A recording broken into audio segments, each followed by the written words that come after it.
these things. Feed another one.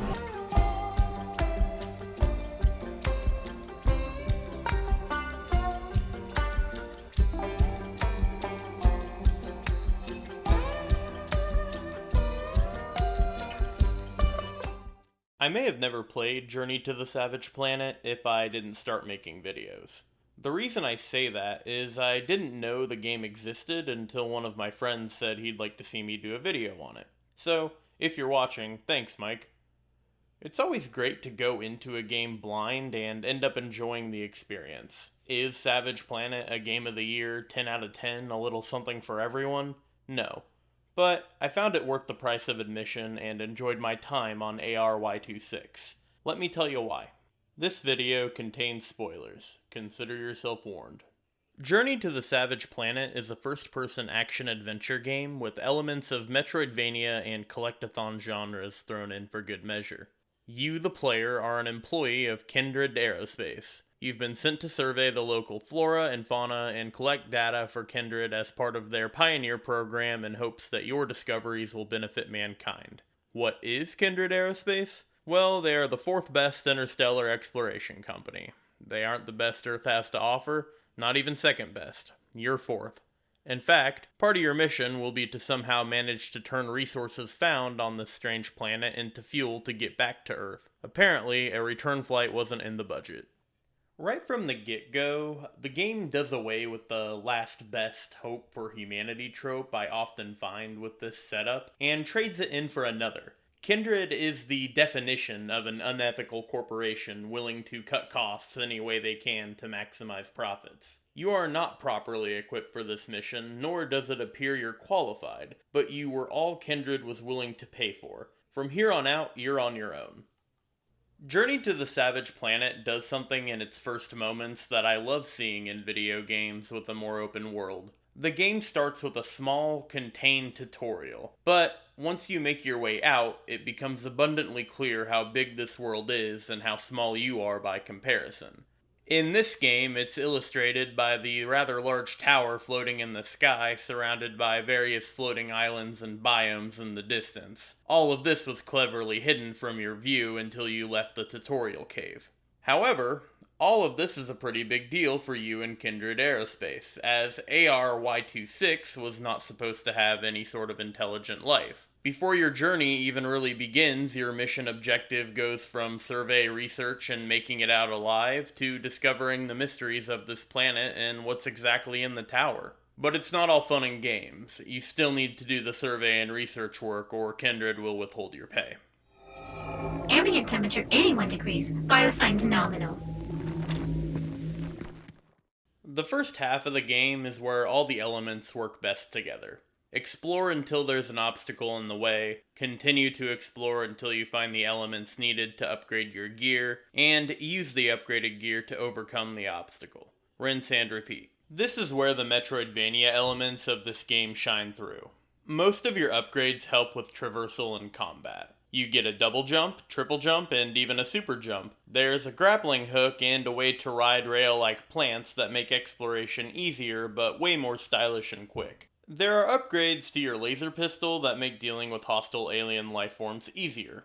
You get the ability to use local flora as different grenades that help with both combat and traversal. Collect, upgrade, progress is the name of the game here. It's not an original gameplay loop by any means, but it's a consistently enjoyable one. The planet you're doing it all in is what makes it so enjoyable. There are several species of plants and animals ready to be discovered. All of them are pretty silly. All of them are pretty goofy looking. Even the most apex predators of ARY26 made me smirk. In a good way, of course. Everything is colorful and eye-catching. I liked how Typhoon Studios went for the bright and playful with this instead of the dark and dangerous. I found myself excited to see what was next or what crazy new biome I would end up in after I found my next movement upgrade. Each biome is filled to the brim with collectibles, health upgrades, and raw materials to use towards upgrading the rest of your gear. In the beginning, I couldn't go 10 feet without running into something to pick up. Of course, this changes the longer you play, but on this savage planet, the next breadcrumb is always just up ahead.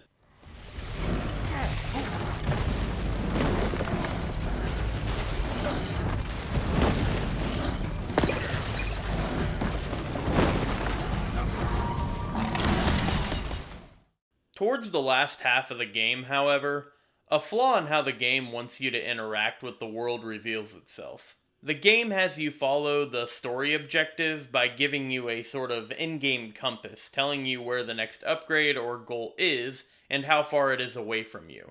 For me, this was counterproductive to the go out and explore attitude the game initially set me up for. This divides the game into two parts: the exploration portion and the progression portion. Eventually, you'll discover all there is with the current gear and upgrades you have in your possession, and you will have to move forward. The problem is the current objective and compass gives away the secret and will tell you what's next. So, if you keep running into the same traversal obstacle and know the solution is just 300 meters away, you have to stop playing the fun exploration-driven segment and do the assigned objective. Other games have done this a bit better.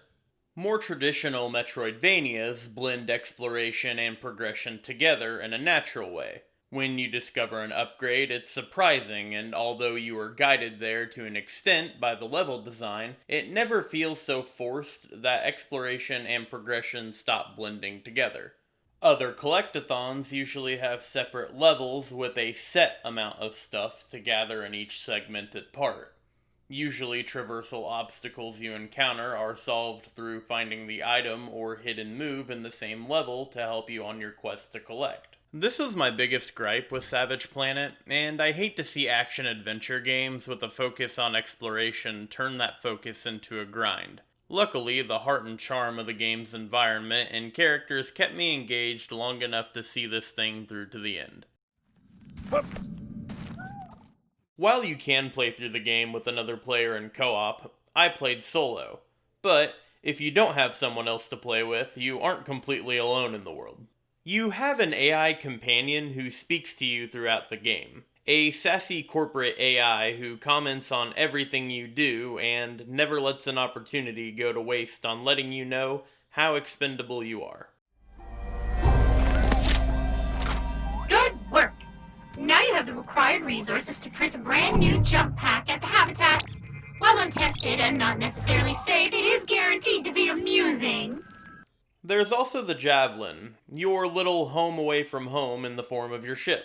The ship kinda takes on a personality of its own. It's the only glimpse of how the rest of humanity is doing in this ultra-corporate sci-fi future. There's always some over-the-top commercial playing. They're always comically advertising some dystopian, unethical, and rather gross product like Grob or the Meat Buddy. All of these commercials are on the nose and ham-fisted. They all look like something that could be in a Tim and Eric sketch show. Everything on the ship looks like it's about to break down. The computer you boot up to read emails and mission updates looks old and secondhand. In fascinating examination of standard Earth activity, or declare a Black Friday and send your shoppers into a violent bargain hunting frenzy where only the strong survive.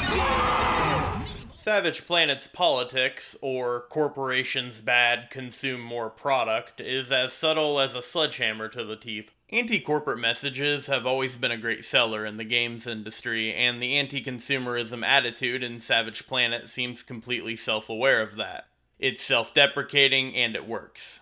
This is a game where you'll spend a majority of your time hunting down collectibles, scanning flora and fauna, and getting every upgrade, no matter how unnecessary it is. I can imagine many people will complete the main story missions well before finding everything there is. So, at the end of the game, all that's left, all I've been doing this whole time, is collecting and consuming without a thought in the world.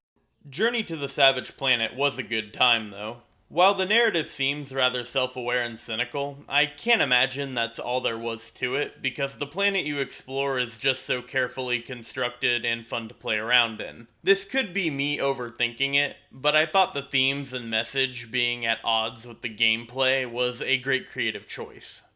If you're looking for a fun, colorful, and relatively short game where you can kick back and relax, I would recommend this one. If you're a completionist that loves getting those achievements and trophies, I'd definitely recommend this one. While some of the design choices may not have been to my liking, I managed to move past it the best I could and still have a good time. I'm excited to see what Typhoon Studios will do in the future and look forward to playing their next game. Thanks for watching.